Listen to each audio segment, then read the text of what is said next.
Yak it to me. Voice of the Web. The Curse of Everard Maundy. By Seabury Quinn. A Jules de Grandin story produced by Roland Wiefering. Chapter 1. Morton Chat. I do not like this. Jules de Grandin slammed the evening paper down upon the table, and stared ferociously at me through the lamplight. What's up now? I asked, wondering vaguely what the cause of his latest grievance was. Some reporters say something personal about you?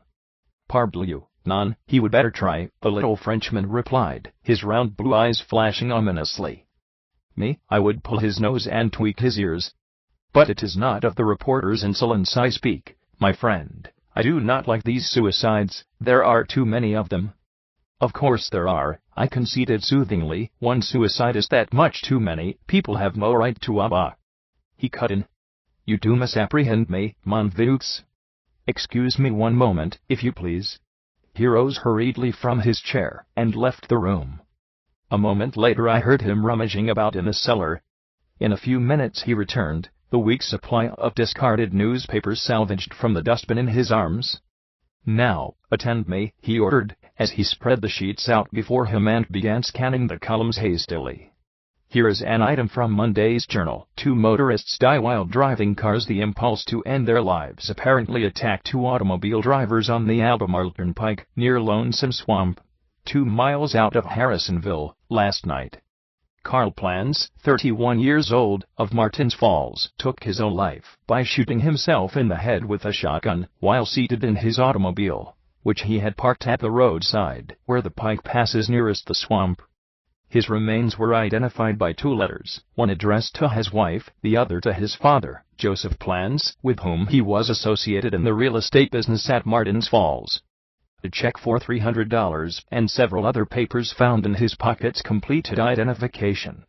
The letters, which merely declared his intention to kill himself, failed to establish any motive for the act. Almost at the same time, and within 100 yards of the spot where Plans' body was found by State Trooper Henry Anderson this morning, the body of Henry William Nixon, of New Rochelle, NY, was discovered partly sitting, partly lying on the rear seat of his automobile, an empty bottle of windshield cleaner lying on the floor beside him.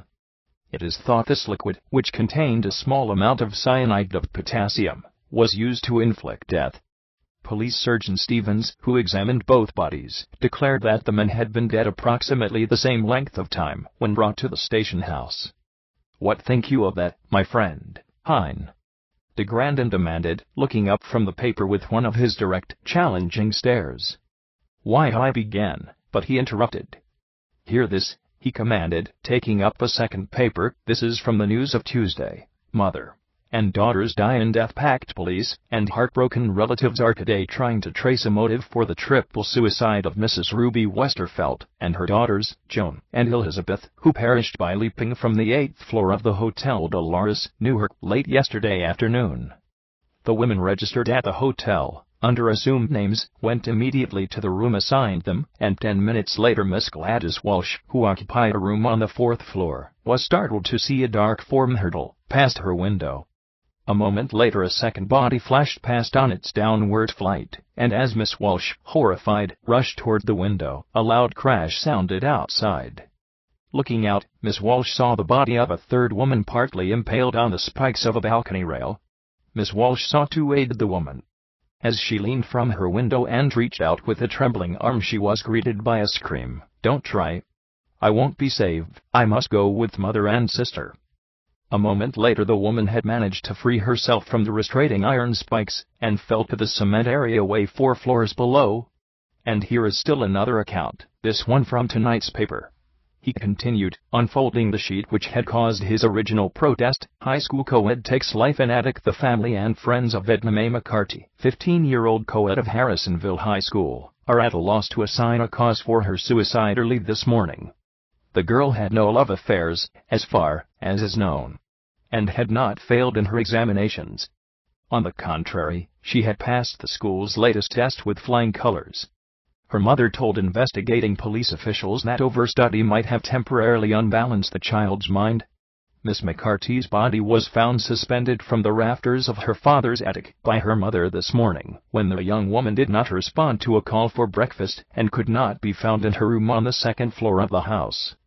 A clothesline, used to hang clothes which were dried inside the house in rainy weather, was used to form the fatal noose. Now then, my friend, de Grandin reseated himself and lighted a vile-smelling French cigarette, puffing furiously till the smoke surrounded his sleek, blond head like a mephitic nimbus. What have you to say to those reports? Am I not right?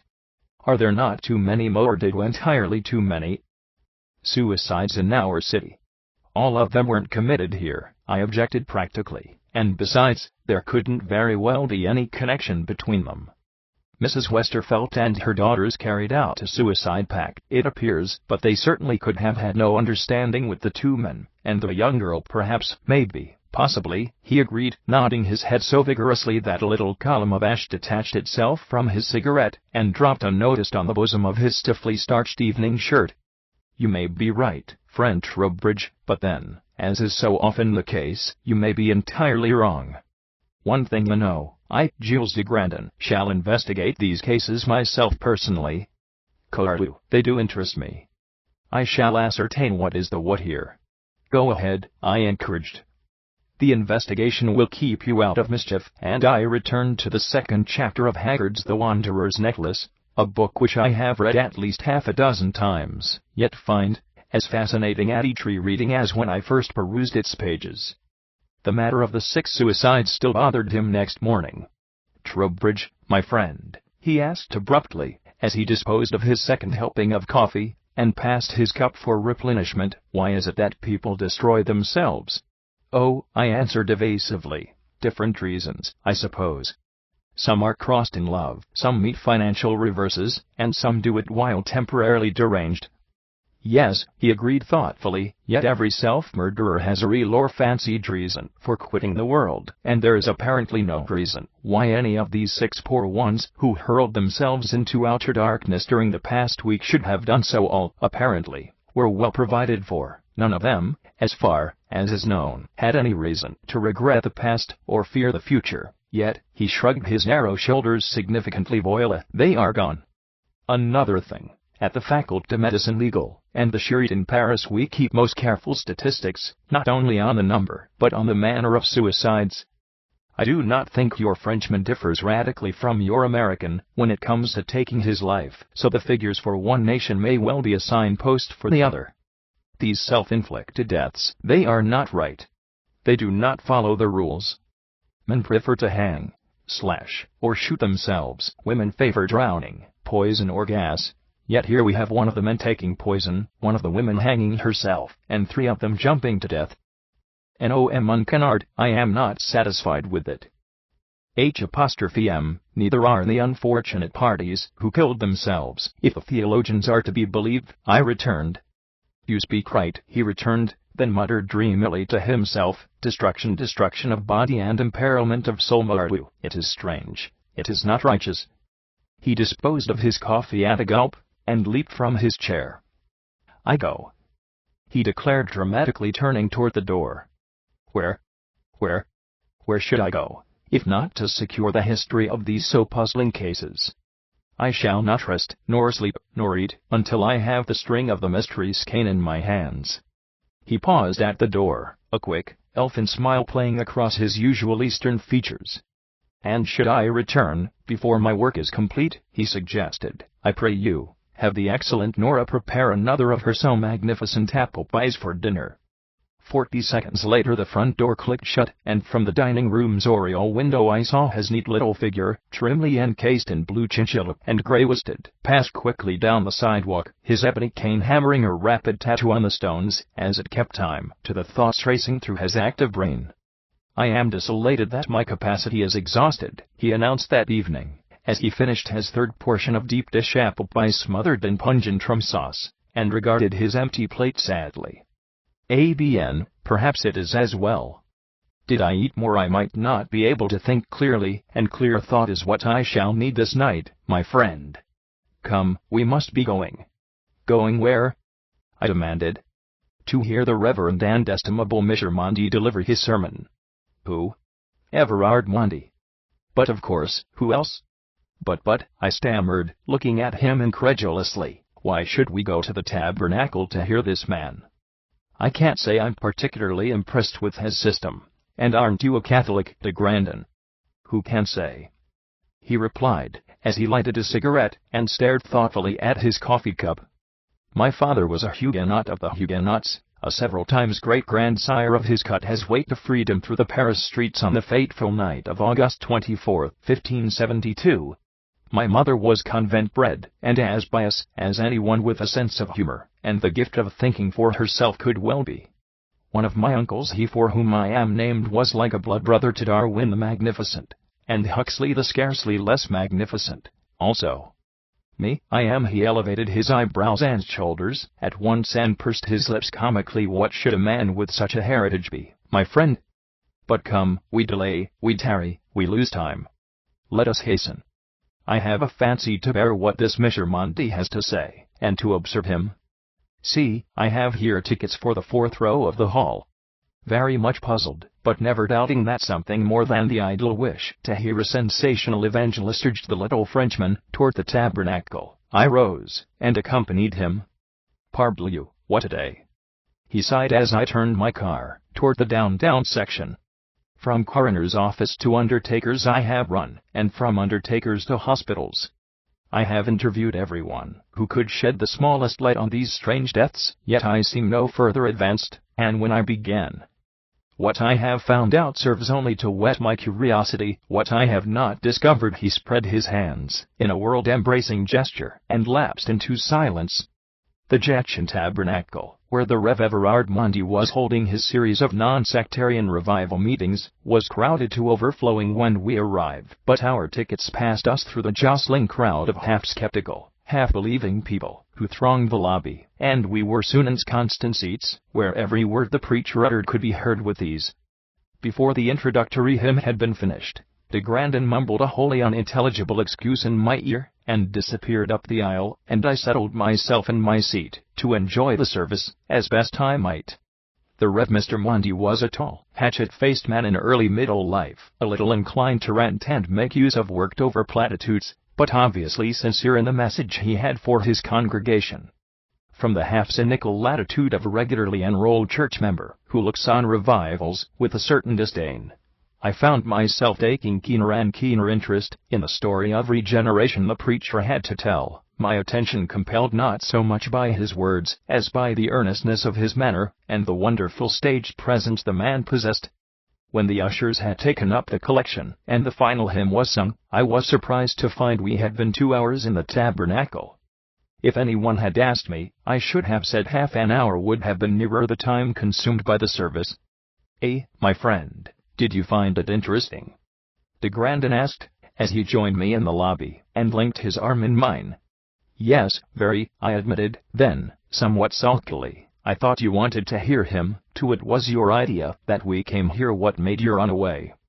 I am sorry, he replied with a chuckle which belied his words, but it was necessary that I fry other fish while you listened to the reverend gentleman's discourse. Will you drive me home? The March wind cut shrewdly through my overcoat after the superheated atmosphere of the tabernacle, and I felt myself shivering involuntarily more than once as we drove through the quiet streets. Strangely, too, I felt rather sleepy and ill at ease. By the time we reached the wide, tree-bordered avenue before my house, I was conscious of a distinctly unpleasant sensation, a constantly growing feeling of malaise, a sort of baseless, irritating uneasiness. Thoughts of years long forgotten seemed summoned to my memory without rhyme or reason. An incident of an unfair advantage I had taken of a younger boy while at public school, recollections of petty, useless lies and bits of naughtiness committed when I could not have been more than 3 came flooding back on my consciousness, finally an episode of my early youth which I had forgotten some 40 years. My father had brought a little stray kitten into the house, and I, with the tiny lad's unconscious cruelty, had fallen to teasing the wretched bundle of bedraggled fur, finally tossing it nearly to the ceiling to test the tale I had so often heard that a cat always lands on its feet. My experiment was the exception which demonstrated the rule, it seemed, for the poor, half-starved feline hit the hardwood floor squarely on its back, struggled feebly a moment, then yielded up its entire ninefold expectancy of life. Long after the smart of the whipping I received in consequence had been forgotten, the memory of that unintentional murder had plagued my boyish conscience, and many were the times I had awakened at dead of night, weeping bitter repentance out upon my pillow. Now, some 40 years later, the thought of that kitten's death came back as clearly as the night the unkempt little thing thrashed out its life upon our kitchen floor. Strive as I would, I could not drive the memory from me, and it seemed as though the unwitting crime of my childhood was assuming an enormity out of all proportion to its true importance. I shook my head and passed my hand across my brow as a sleeper suddenly wakened does to drive away the lingering memory of an unpleasant dream, but the kitten's ghost, like Banquo's, would not down. "What is it, friend Trowbridge?" de Grandin asked, as he eyed me shrewdly. "Oh, nothing," I replied as I parked the car before our door and leaped to the curb. "I was just thinking." "Ah?" he responded on a rising accent. "And of what do you think, my friend?" "Something unpleasant." "Oh, no, nothing important enough to dignify by that term," I answered shortly, and led the way to the house, keeping well ahead of him, lest he push his inquiries farther. In this, however, I did him wrong. Tactful women and Jules de Grandin have the talent of feeling without being told when conversation is unwelcome, and besides wishing me a pleasant good night, he spoke not a word until we had gone upstairs to bed. As I was opening my door, he called down the hall, "Should you want me, remember, you have but to call." "Humph," I muttered ungraciously as I shut the door. "Want him? What the devil should I want him for?" And so I pulled off my clothes and climbed into bed, the thought of the murdered kitten still with me and annoying me more by its persistence than by the faint sting of remorse it evoked. How long I had slept I do not know, but I do know I was wide awake in a single second, sitting up in bed, and staring through the darkened chamber with eyes which strove desperately to pierce the gloom. Somewhere, whether far or near I could not tell, a cat had raised its voice in a long-drawn, wailing cry, kept silence a moment, then given tongue again with increased volume. There are few sounds more to hear in the dead of night, and the cry of a prowling feline, and this one was of a particularly sad, almost reproachful tone. "Confound the beast!" I exclaimed angrily, and lay back on my pillow, striving vainly to recapture my broken sleep. Again the wail sounded, indefinite as to location, but louder, more prolonged, even, it seemed, fiercer in its timbre, and when I first heard it in my sleep, I glanced toward the window with the vague thought of hurling a book or boot or other handy missile at the disturber, then held my breath in sudden affright. Staring through the aperture between the scrim curtains was the biggest, most ferocious-looking tomcat I had ever seen. Its eyes, seemingly as large as butter dishes, glared at me with the green phosphorescence of its tribe, and with an added demoniacal glow the like of which I had never seen. Its red mouth, open to full compass in a venomous, soundless pit, seemed almost as large as that of a lion, and the wicked, pointed ears above its rounded face were laid back against its head, as though it were crouching for combat. "Get out! Scat!" I called feebly, but making no move toward the thing. "SSSSSSH!" A hiss of incomparable fury answered me, and the creature put one heavy, padded paw tentatively over the window-sill, still regarding me with its unchanging, hateful stare. "Get!" I repeated, and stopped abruptly. Before my eyes the great beast was growing, increasing in size, till its chest and shoulders completely blocked the window. Should it attack me I would be as helpless in its claws as a Hindu, under the paws of a Bengal tiger. Slowly, stealthily, its cushioned feet making no sound, as it set them down daintily, the monstrous creature advanced into the room, crouched on its haunches, and regarded me steadily, wickedly, malevolently. I rose a little higher on my elbow. The great brute twitched the tip of its sable tail warningly, half lifted one of its four paws from the floor, and set it down again, never shifting its sulphurous eyes from my face. Inch by inch I moved my farther foot from the bed, felt the floor beneath it, and pivoted slowly in a sitting position until my other foot was free of the bedclothes. Apparently the cat did not notice my strategy, for it made no menacing move till I flexed my muscles for a leap, suddenly flung myself from the bedstead, and leaped toward the door. With a snarl, white teeth flashing, green eyes glaring, ears laid back, The beast moved between me and the exit, and began slowly advancing on me, hate and menace in every line of its giant body. I gave ground before it, retreating step by step, and striving desperately to hold its size with mine, as I had heard hunters sometimes do when suddenly confronted by wild animals. Back I crept, the ogreish visitant keeping pace with my retreat, never suffering me to increase the distance between us. I felt the cold draft of the window on my back, the pressure of the sill against me. Behind me, from the waist up, was the open night, before me the slowly advancing monster. It was a 30-foot drop to a cemented roadway, but death on the pavement was preferable to the slashing claws and grinding teeth of the terrible thing creeping toward me. I threw one leg over the sill, watching constantly, lest the cat thing leap on me before I could cheat it by dashing myself to the ground. Trowbridge, Maundy IEU, Trowbridge, my friend. What is it you would do? The frenzied hail of Jules de Grandin cut through the dark, and a flood of light from the hallway swept into the room, as he flung the door violently open and raced across the room, seizing my arm in both hands and dragging me from the window. "Look out, de Grandin!" I screamed. "The cat. It'll get you." "Cat?" he echoed, looking about him uncomprehendingly. "Do you say cat, my friend?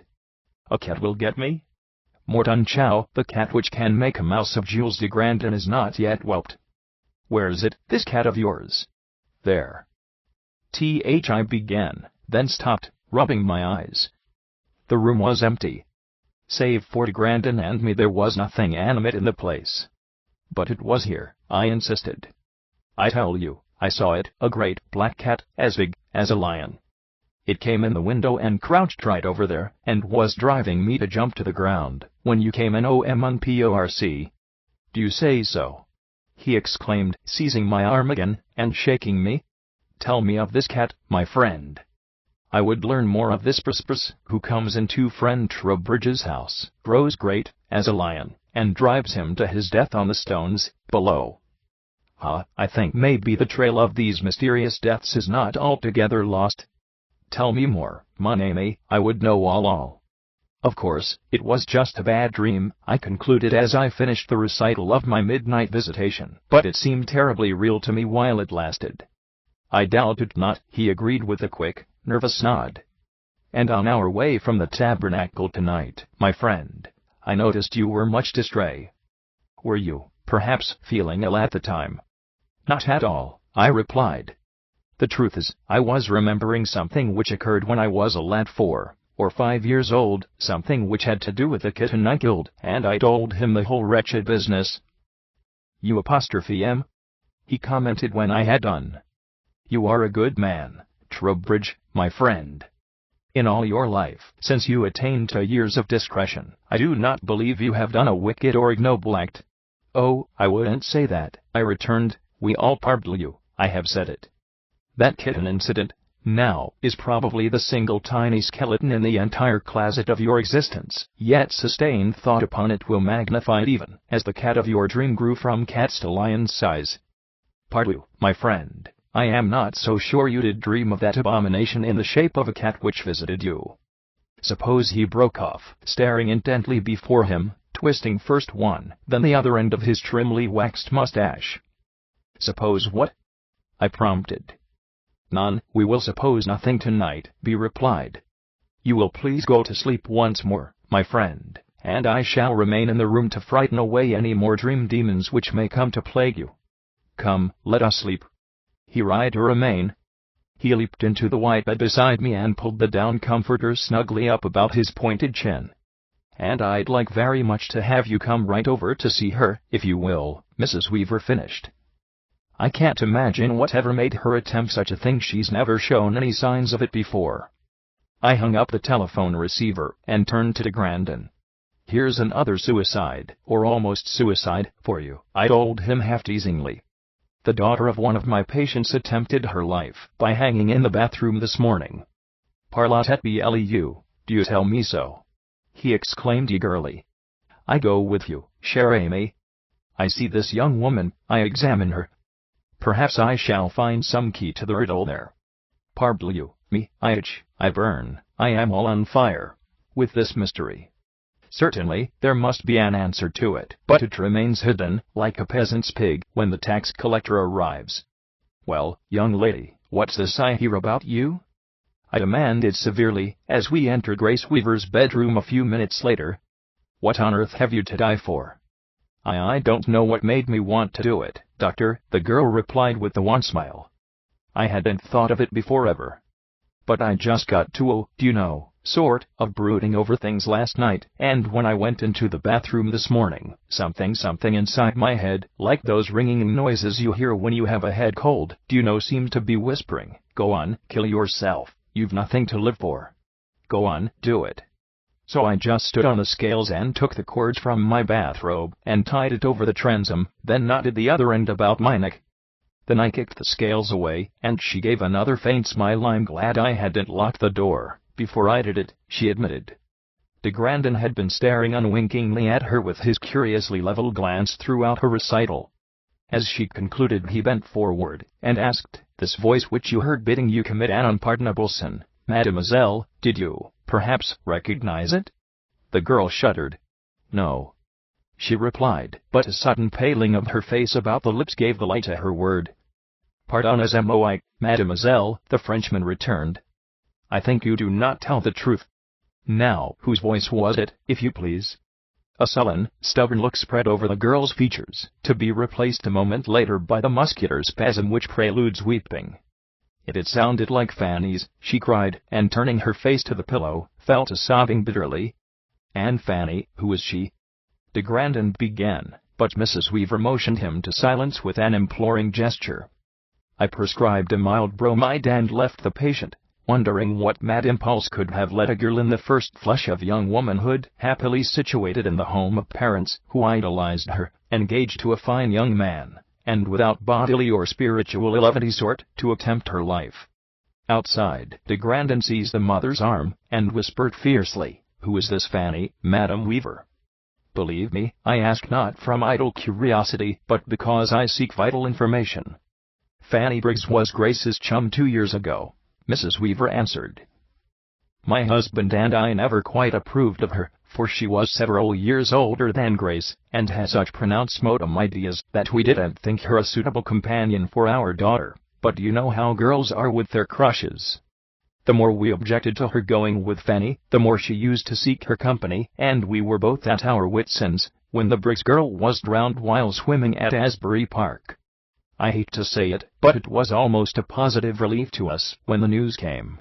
Grace was almost broken-hearted about it at first, but she met Charlie this summer, and I haven't heard her mention Fanny's name since her engagement until just now." "Ah." De Grandin tweaked the tip of his mustache meditatively. "And perhaps Mademoiselle Grace was somewhere to be reminded of Mademoiselle Fanny last night?" "No," Mrs. Weaver replied. "She went with a crowd of young folks to hear Maundy preach. There was a big party of them at the tabernacle. I'm afraid they went more to make fun than in a religious frame of mind, but he made quite an impression on Grace, she told us." "Feud a dieu." De Grandin exploded, twisting his mustache furiously. "Do you tell me so, madam? This is of the interest.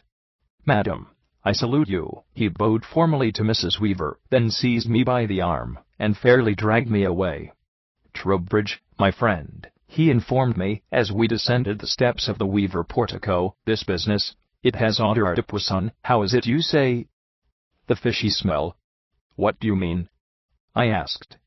"Parbleu, what should I mean except that we go to interview this Monsieur Everard Maundy immediately, right away, at once? Mordieu, I damn think I have the tail of this mystery in my hand, and may the blight of prohibition fall upon France if I do not twist it." The Rev. Everard Maundy's rooms in the Tremont Hotel were not hard to locate, for a constant stream of visitors went to and from them. "Have you an appointment with Mr. Maundy?" the secretary asked, as we were ushered into the anteroom. "Not we," de Grandin denied, "but if you will be so kind as to tell him that Dr. Jules de Grandin, of the Paris Charité, desires to speak with him for 5 small minutes, I shall be in your debt." The young man looked doubtful, but de Grandin's steady, cat-like stare never wavered, and he finally rose and took our message to his employer. In a few minutes he returned, and admitted us to the big room, where the evangelist received his callers behind a wide, flat-topped desk. "Ah, Mr. de Grandin," the exhorter began with a professionally bland smile, as we entered. "You are from France, are you not, sir? What can I do to help you toward the light?" "Cardu, Monsieur," de Grandin barked, for once forgetting his courtesy, and ignoring the preacher's outstretched hand. "You can't do much. You can explain these so unexplainable suicides which have taken place during the past week, the time you have preached here. That is the light we do desire to see." Maundy's face went mask-like and expressionless. "Suicides? Suicides?" he echoed. "What should I know of?" The Frenchman shrugged his narrow shoulders impatiently. "We do fence with words, Monsieur," he interrupted testily. "Behold the facts. Massacre's plans, and Nixon, young men with no reason for such desperate deeds, did kill themselves by violence. Madame Westerfeld and her 2 daughters, who were happy in their home, as everyone thought, did hurl themselves from an hotel window. A little schoolgirl hanged herself last night. My good friend Trowbridge, who never understandingly harmed man or beast, and whose life is dedicated to the healing of the sick, did almost take his life. And this very morning a young girl, wealthy, beloved, with every reason to be happy, did almost succeed in dispatching herself. Now, Monsieur le Predicator, the only thing this miscellaneous assortment of persons had in common is the fact that each of them did hear you preach the night before, or the same night, he attempted self-destruction. That is the light we seek. Explain us the mystery, if you please." Maundy's lean, rugged face had undergone a strange transformation while the little Frenchman spoke. Gone was his smug, professional smirk, gone the forced and meaningless expression of benignity, and in their place a look of such anguish and horror as might rest on the face of one who hears his sentence of damnation read. Don't," he besought, covering his writhing face with his hands, and bowing his head upon his desk, while his shoulders shook with deep, soul-racking sobs. "Oh, miserable me! My sin has found me out."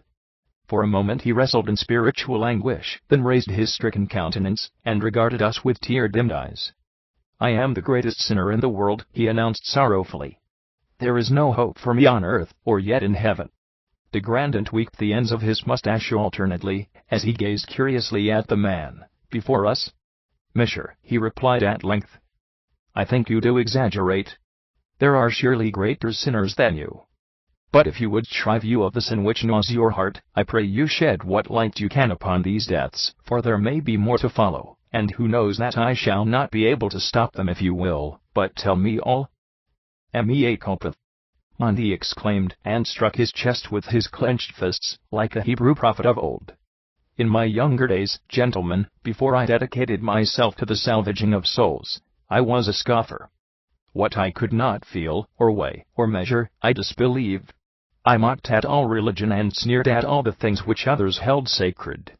One night I went to a spiritualistic séance, intent on scoffing, and forced my young wife to accompany me. The medium was an old colored woman, wrinkled, half-blind, and unbelievably ignorant, but she had some secret power which was denied the rest of us. Even I, atheist, and derider of the truth that I was, could see that. As the old woman called on the spirits of the departed, I laughed out loud, and told her it was a fake. The negress came out of her trance, and turned her deep-set, burning old eyes on me.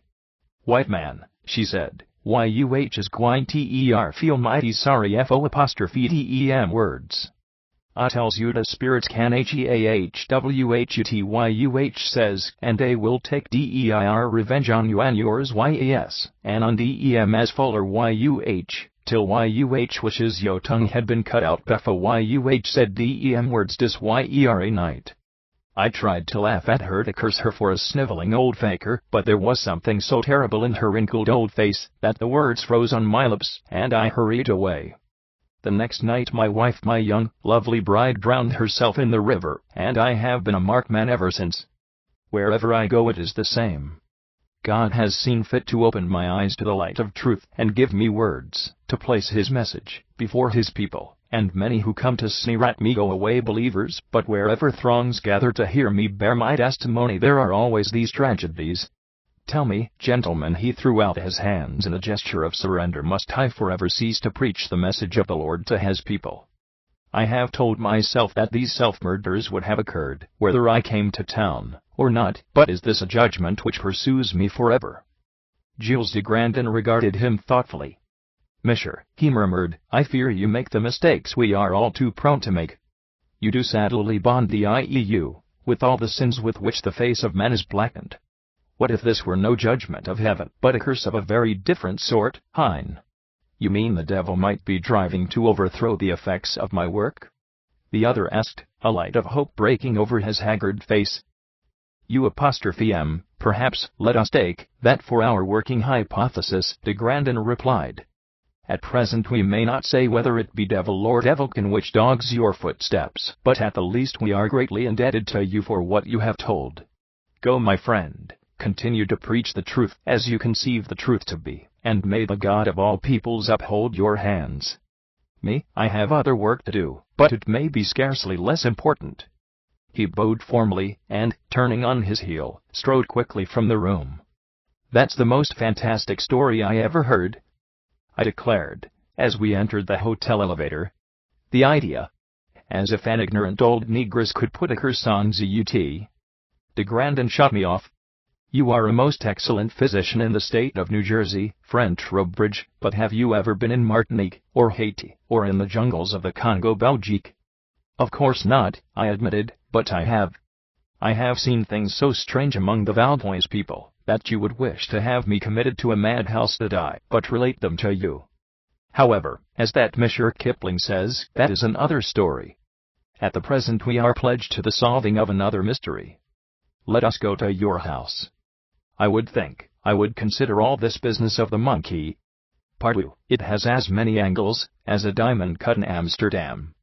Tell me, friend Trowbridge, he demanded, as we concluded our evening meal, have you perhaps among your patients some young man who has met with a great sorrow recently, someone who has sustained a loss of wife or child or parents? I looked at him in amazement, but the serious expression on his little heart-shaped face told me he was in earnest, not making some ill-timed jest at my expense. Why, yes, I responded. There is young Alvin Spence. His wife died in childbirth last June, and the poor chap has been half beside himself ever since. Thank God I was out of town at the time, and didn't have the responsibility of the case. Thank God, indeed, de Grandin nodded gravely. It is not easy for us, though we do ply our trade among the dying, to tell those who remain behind of their bereavement. But this Monsieur Spence, will you call on him this evening? Will you give him a ticket to the lecture of Monsieur Maundy? No. I blazed, half rising from my chair. I've known that boy since he was a little toddler and who has dead wife from childhood, too, and if you're figuring on making him the subject of some experiment softly, my friend, he besought. There is a terrible thing loose among us. Remember the noble martyrs of science, those so magnificent men, who risked their lives, that yellow fever and malaria should be no more. Was not their work a holy one? Certainly. I do. But wish that this young man may attend the lecture tonight, and on my honor, I shall guard him until all danger of attempted self-murder is past. You will do what I say. He was so earnest in his plea, that, though I felt like an accessory before the fact in a murder, I agreed. Meantime, his little blue eyes snapping, and sparkling with the zest of the chase, de Grandin had busied himself with the telephone directory, looking up a number of addresses, culling through them, discarding some, adding others, until he had obtained a list of some 5 or 6.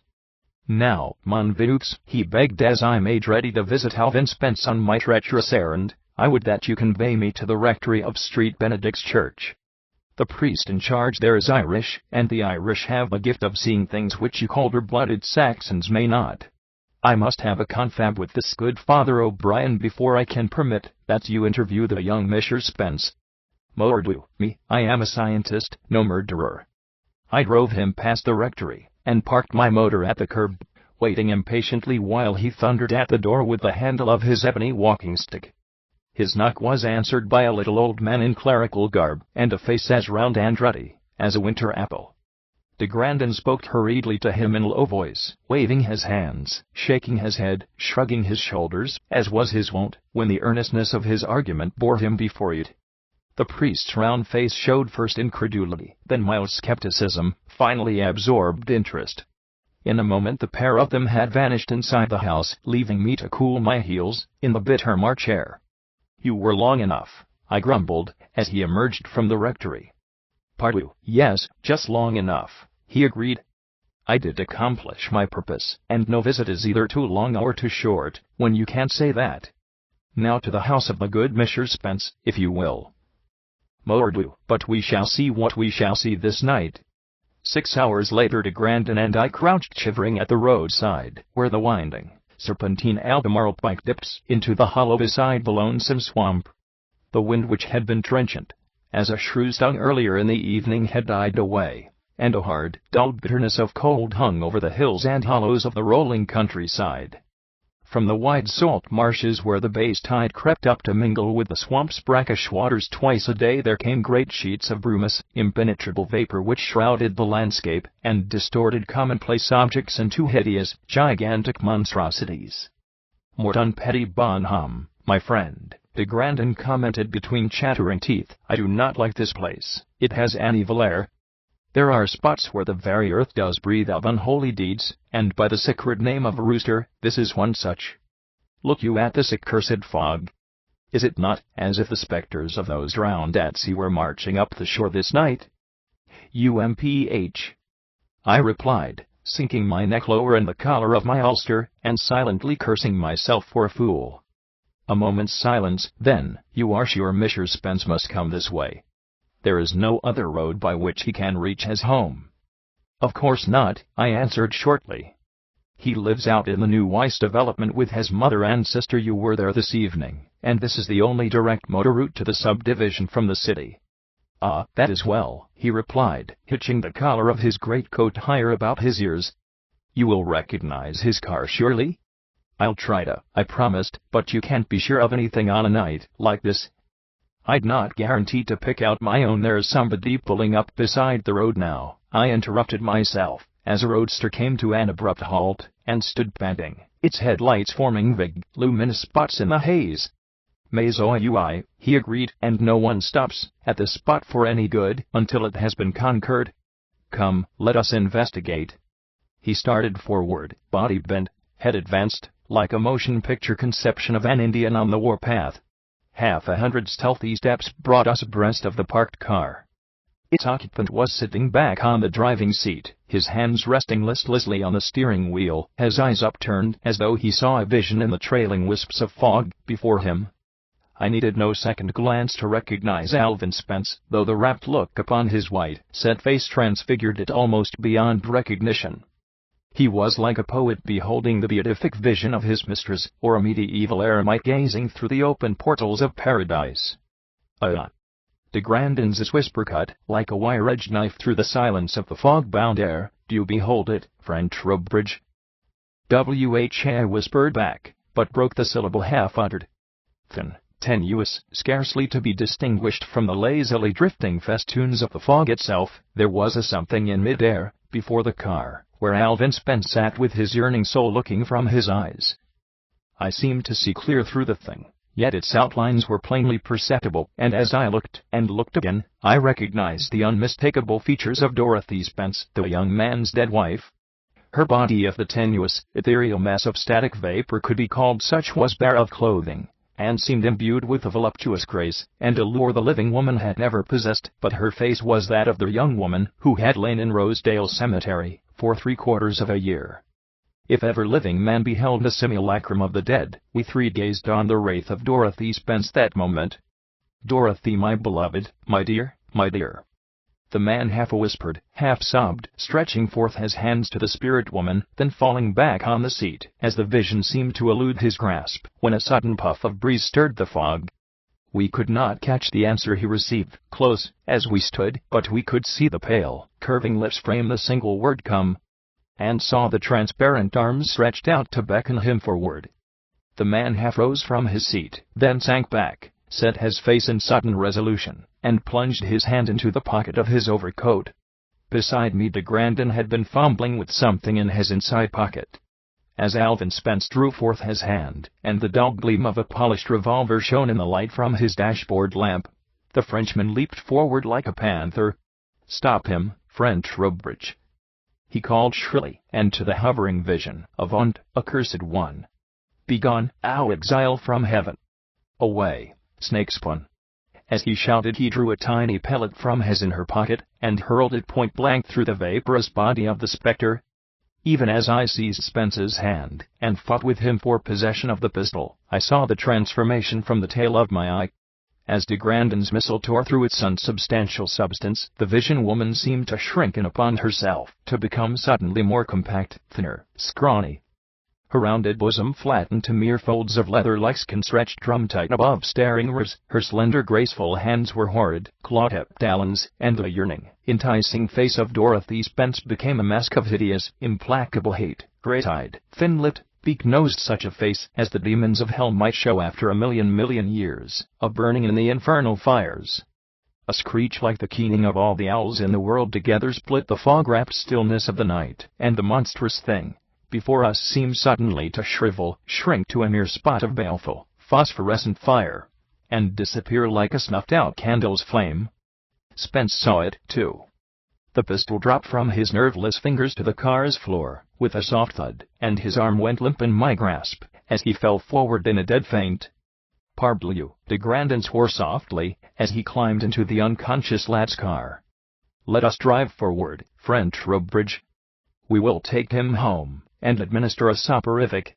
He must sleep, this poor one, or the memory of what we have shown him will rob him of his reason. So we carried Alvin Spence to his home, administered a hypnotic, and left him in the care of his wondering mother with instructions to repeat the dose, if he should wake. It was a mile or more to the nearest bus station, and we set out at a brisk walk, our heels hitting sharply against the frosty concrete of the road. What in the world was it, de Grandon? I asked, as we marched in step down the darkened highway. It was the most horrible, parbleu, he interrupted. Someone comes this way in a monstrous hurry. His remark was no exaggeration. Driven as though pursued by all the furies from pandemonium, came a light motor car, with plain black sides, and a curving top. Look out! The driver warned, as he recognized me, and came to a bumping halt. Look out, Dr. Trowbridge, it's walking. It got out and walked. De Grandon regarded him with an expression of comic bewilderment. Now what is it that walks, mon brave? He demanded.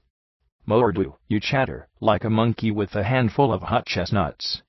What is it that walks, and why must we look out for it, Hein? Sile Gregory, the young man answered. He died this morning, and Mr. Johnson took him to th' parlors, to fix him up, and sent me and Joe Williams out with him this evening. I was just driving up to th' house, and Joe hopped out to give me a lift with th' casket, and old Silas got up and walked away. And Mr. Johnson embalmed him this morning, I tell you. N.O.M. au fleur. De Grandon shot back. And where did this so remarkable demonstration take place, mon vieux? Also, what of the excellent Williams, your partner? I don't know, and I don't care, the other replied. When a dead corpse I saw embalmed this morning gets so UDA its casket and walks, I ain't gonna wait for nobody. Jump up here, if you want to go with me, I ain't gonna stay here no longer. Bien, de Grandon acquiesced. Go your way, my excellent one. Should we encounter your truant corpse, we will direct him to his waiting by air. The young man waited no second invitation, but started his car down the road at a speed which would bring him into certain trouble if observed by a state trooper. Now, what the devil do you make of that? I asked. I know Johnson, the funeral director, well, and I always thought he had a pretty level-headed crowd of boys about his place, but if that lad hasn't been drinking some powerful liquor, I'll be not necessarily, my friend, de Grandon interrupted. I think it not at all impossible that he tells but the sober truth. It may well be that the dead do walk this road tonight. I shivered with something other than the night's chill, as he made the matter-of-fact assertion, but forbore pressing him for an explanation. There are times when ignorance is a happier portion than knowledge. We had marched perhaps another quarter-mile in silence, when de Grandon suddenly plucked my sleeve. Have you noticed nothing, my friend? He asked. What do you mean? I demanded sharply, for my nerves were worn tender by the night's events. I am not certain, but it seems to me we are followed. Followed? Nonsense. who would be following us? I returned, unconsciously stressing the personal pronoun, for I had almost said what would follow us, and the implication raised by the impersonal form sent tiny shivers racing along my back and neck. De Grandin cast me a quick, appraising glance, and I saw the ends of his spiked mustache lift suddenly as his lips framed a sardonic smile, but instead of answering he swung round on his heel, and faced the shadows behind us. "Hola, Monsieur le Cadaver," he called sharply. "Here we are, and Sancta Diablo. Here we shall stand."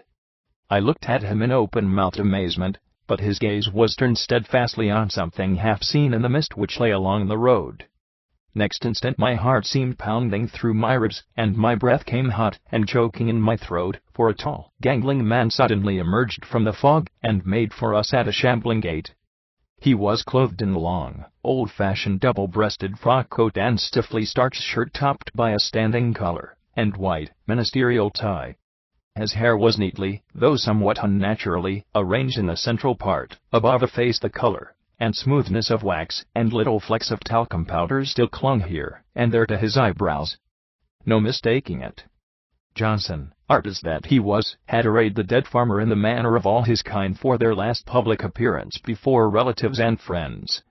One look told me the horrible, incredible truth. It was the body of old Silas Gregory which stumbled toward us through the fog. Dressed, greased and powdered for its last, long rest, the thing came toward us with faltering, uncertain strides, and I noticed, with the sudden ability for minute inventory fear sometimes lends our senses, that his old, sunburned skin showed more than one brand where the formaldehyde embalming fluid had burned it. In one long, thin hand the horrible thing grasped the hilt of a farmyard axe, the other hand lay stiffly folded across the midriff as the embalmer had placed it when his professional ministrations were finished that morning. "My God!" I cried, shrinking back toward the roadside. But de Grandin ran forward to meet the charging horror with a cry which was almost like a welcome. "Stand clear, friend Trowbridge," he warned. "We will fight this to a finish, I and it." His little, round eyes were flashing with the zest of combat, his mouth was set in a straight, uncompromising line, beneath the sharply waxed ends of his diminutive mustache, and his shoulders hunched forward like those of a practiced wrestler before he comes to grips with his opponent. With a quick, whipping motion, he ripped the razor-sharp blade of his sword cane from its ebony sheath, and swung the flashing steel in a whirring circle about his head, then sank to a defensive posture, one foot advanced, one retracted, the leg bent at the knee, the triple-edged sword dancing before him like the darting tongue of an angry serpent. The dead thing never faltered in its stride. 3 feet or so from Jules de Grandin it swung the heavy, rust-encrusted axe above its shoulder, and brought it downward, its dull, lackluster eyes staring straight before it with an impassivity more terrible than any glare of hate. "Saha!" De Grandin's blade flickered forward like a streak of storm lightning, and fleshed itself to the hilt in the corpse's shoulder. He might as well have struck his steel into a bag of meal. The axe descended with a crushing, devastating blow. De Grandin leaped nimbly aside, disengaging his blade, and swinging it again before him, but an expression of surprise, almost of consternation, was on his face. I felt my mouth go dry with excitement, and a queer, weak feeling hit me at the pit of the stomach. The Frenchman had driven his sword home, with the skill of a practiced fencer, and the precision of a skilled anatomist. His blade had pierced the dead man's body, at the junction of the short head of the biceps and the great pectoral muscle, at the coracoid process, inflicting a wound which should have paralyzed the arm, yet the terrible axe rose for a second blow as though de Grandin's steel had struck wide of the mark. "Ah!" De Grandin nodded understandingly, as he leaped backward, avoiding the axe blade by the breadth of a hair. "Bien. A Luffin." His defensive tactics changed instantly. Flickeringly his sword lashed forward, then came down and back with a sharp, whipping motion. The keen edge of the angular blade bit deeply into the corpse's wrist, laying bare the bone. Still the axe rose, and fell, and rose again. Slash after slash de Grandin gave, his slicing cuts falling with almost mathematical precision, in the same spot, shearing deeper and deeper into his dreadful opponent's wrist. At last, with a short, clucking exclamation, he drew his blade sharply back for the last time, severing the axe hand from the arm. The dead thing collapsed like a deflated balloon at his feet as hand and axe fell together to the cement roadway. quick as a mink, de Grandin thrust his left hand within his coat, drew forth a pellet similar to that with which he had transformed the counterfeit of Dorothy's pence, and hurled it straight into the upturned ghastly calm face of the mutilated body before him. The dead lips did not part, for the embalmer's sutures had closed them forever that morning, but the body right upward from the road, and a groan which was a muted scream came from its flat chest. It twisted back and forth a moment, like a mortally stricken serpent in its death agony, then lay still. Seizing the corpse by its grave clothes, de Grandin dragged it through the line of roadside hazel bushes to the rim of the swamp, and busied himself cutting long, straight withes from the brushwood, then disappeared again behind the tangled branches. At last, "It is finished," he remarked, stepping back to the road. "Let us go."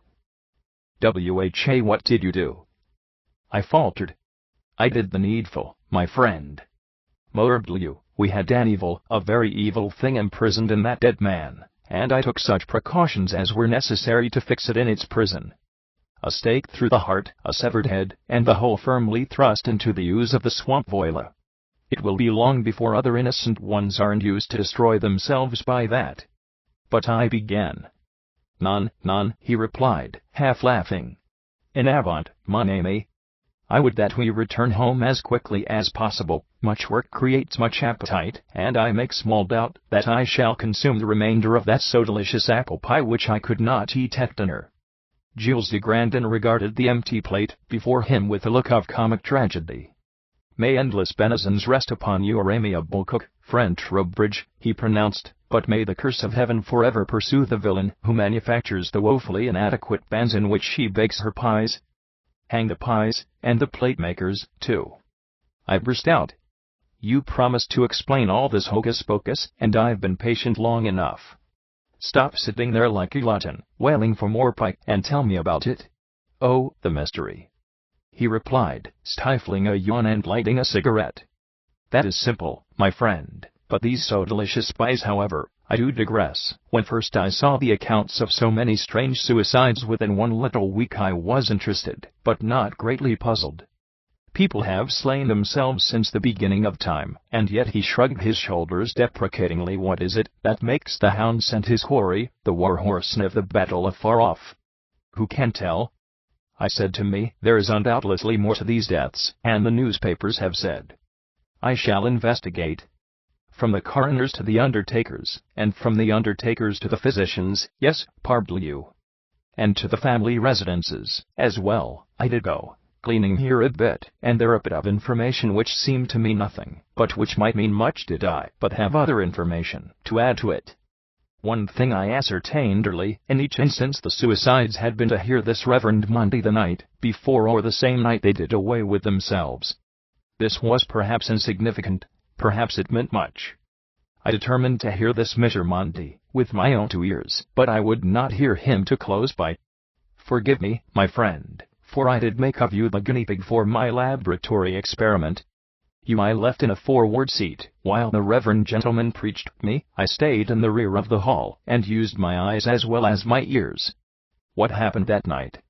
Why, my good, kind friend Trowbridge, who in all his life had done no greater wrong, and thoughtlessly to kill a little, so harmless kitten, did almost seemingly commit suicide. But I was not asleep by the switch, my friend. Not Jules de Grandin. All the way home I saw you were distrait, and I did fear something would happen, and I did therefore watch beside your door with my eye and ear alternately glued to the keyhole.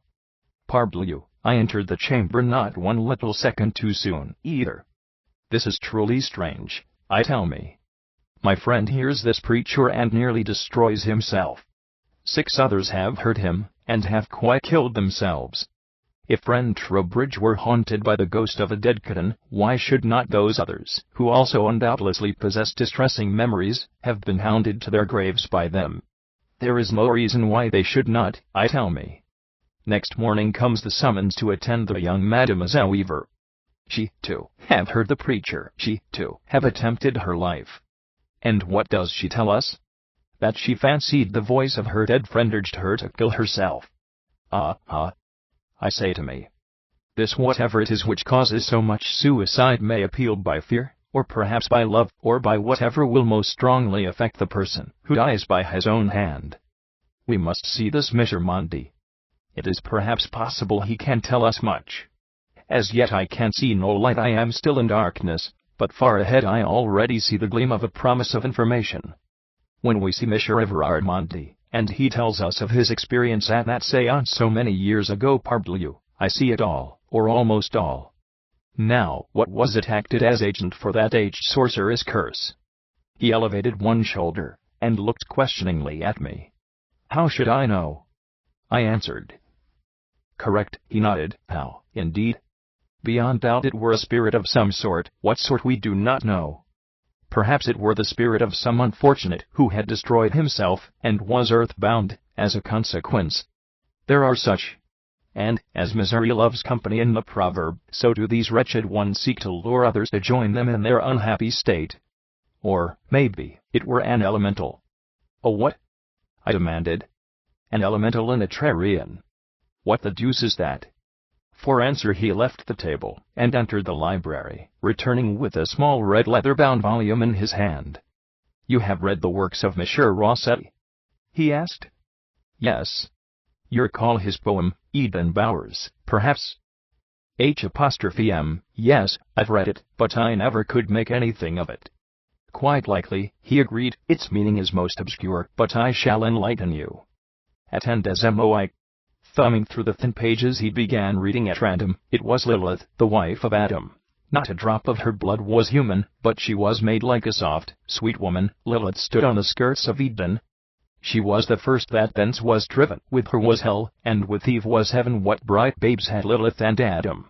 Shapes that coiled in the woods and waters, glittering sons, and radiant daughters, you see, my friend? No, I'm hanged if I do. Very well, then, according to the rabbinical lore, before Eve was created, Adam, our first father, had a demon wife named Lilith. And by her he had many children, not human, nor yet wholly demon. For her sins Lilith was expelled from Eden's bowers, and Adam was given Eve to wife. With Lilith was driven out all her progeny by Adam, and Lilith, and her half-man, half-demon brood declared war on Adam and Eve, and their descendants forever. These descendants of Lilith and Adam have ever since roamed the earth and air, incorporeal, having no bodies, like men, yet having always a hatred for flesh and blood. Because they were the first, or elder race, they are sometimes called elementals, in the ancient lore. Sometimes they are called Netrarians, because they are neither holy men, nor holy devils. Me, I do not take odds in the controversy. I care not what they are called, but I know what I have seen. I think it is highly possible those ancient Hebrews, misinterpreting the manifestations they observed, accounted for them by their so fantastic legends. We are told these Netrarians or elementals are immaterial beings. Absurd? Not necessarily. What is matter material? Electricity, perhaps a great system of law and order, throughout the universe, and all the millions of worlds extending throughout infinity. Very good, so far, but when we have said matter is electricity, what are we to say, if asked, what is electricity? Me, I think it a modification of the ether. Very good, you say, but what is ether? Parbleu, I do not know. The matter or material of the universe is little, if anything, more than electrons, flowing about in all directions. For here, now there, the electrons balance, and form what we call solids, rocks and trees and men and women. But may they not coalesce at a different rate of speed, or vibration, to form beings which are real, with ambitions, and loves, and hates similar to ours, yet for the most part invisible to us, as is the air? Why not? No man can truthfully say, I have seen the air, yet no one is so great a fool as to doubt its existence for that reason. Yes, but we can see the effects of air, I objected. Air in motion, for instance, becomes wind, and more ton-crapod. He burst out. And have we not observed the effects of these elementals, these Netrarians, or whatsoever their name may be? How of the 6 suicides, how of that which tempted the young Mademoiselle Weaver, and the young Mr. Spence to self-murder? How of the cat which entered your room? Did we see no effects there, Hein? But the thing we saw with young Spence, and the cat, were visible, I objected. But of course, when you fancied you saw the cat, you were influenced from within, even as Mademoiselle Weaver was when she heard the voice of her dead friend. What we saw with the young Spence was the shadow of his desire, the intensified love and longing for his dead wife, plus the evil entity which urged him to unpardonable sin. Oh, all right, I conceded. Go on with your theory. He stared thoughtfully at the glowing stick of his cigarette a moment. Then, it has been observed, my friend, that he who goes to a spiritualistic seance may come away with some evil spirit attached to him, whether it be a spirit which once inhabited human form, or an elemental, it is no matter. The evil ones swarm about the lower lights of the spiritualistic meeting as flies congregate at the honeypot in summer. It appears such a one fastened to Everard Maundy. His wife was its first victim. Afterward those who heard him preach were attacked. Consider the scene at the tabernacle. When Mr. Maundy preaches, emotion, all is emotion. Reason is lulled to sleep by the power of his words, and the minds of his hearers are not on their guard against the entrance of evil spirits. They are too intent on what he is saying. Their consciousness is absent. Poof! The evil one fastens firmly on some unwary person, explores his innermost mind, finds out his weakest point of defense. With you, it was the Caton, with young Mademoiselle Weaver, her dead friend. With Mr. Spence, his lost wife. Even love can be turned to evil purposes by such an one. These things I did consider most carefully, and then I did enlist the services of young Mr. Spence. You saw what you saw on the lonely road this night. Appearing to him in the form of his dead beloved, this wicked one had all but persuaded him to destroy himself when we intervened. Tresbn. We triumphed then, the night before I had prevented your death. The evil one was angry with me, also it was frightened. If I continued, I would drop it of much prey, so it sought to do me harm. Me, I am ever on guard, for knowledge is power. It could not lead me to my death, and, being spirit, it could not directly attack me. It had to recourse to its last resort. While the young undertaker's assistant was about to deliver the body of the old Mr. Gregory, the spirit seized the corpse and animated it, then pursued me. Almost I thought it had done for me at one time, for I forgot it was no living thing. I fought and attacked it, as if it could be killed. But when I found my sword could not kill that which was already dead, I did cut off its so abominable hand. I am very clever, my friend. The evil spirit reaped small profits from fighting with me. He made the boastful admission in all seriousness, entirely unaware of its sound, for to him it was but a straightforward statement of undisputed fact. I grinned in spite of myself, then curiosity got the better of amusement. What were those little pellets you threw at the spirit when it was luring young Spence to commit suicide, and later at the corpse of Silas Gregory? I asked.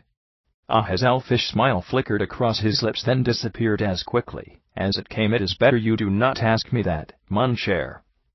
Let it suffice when I tell you I convinced the good Père O'Brien that he should let me have what no layman is supposed to touch, that I might use the ammunition of heaven against the forces of hell.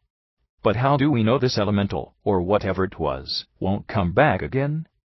I persisted. Little fear, he encouraged. The resort to the dead man's body was its last desperate chance. Having elected to fight me physically, it must stand or fall by the result of the fight. Once inside the body, it could not quickly extricate itself. Half an hour, at least, must elapse before it could withdraw, and before that time had passed I had fixed it there for all time. The stake through the heart and the severed head makes that body as harmless as any other, and the wicked spirit which animated it must remain with the flesh it sought to pervert to its own evil ends henceforth and forever. But He dropped his cigarette into his empty coffee cup and yawned frankly. We dally too much, my friend. This night's work has made me heavy with sleep. Let us take a tiny sip of cognac, so the pie may not give us unhappy dreams instead of bed. Tomorrow is another day, and who knows what new task lies before us? The end. This audio was brought to you by Yakitome. Voice of the Web. YAKITOME.com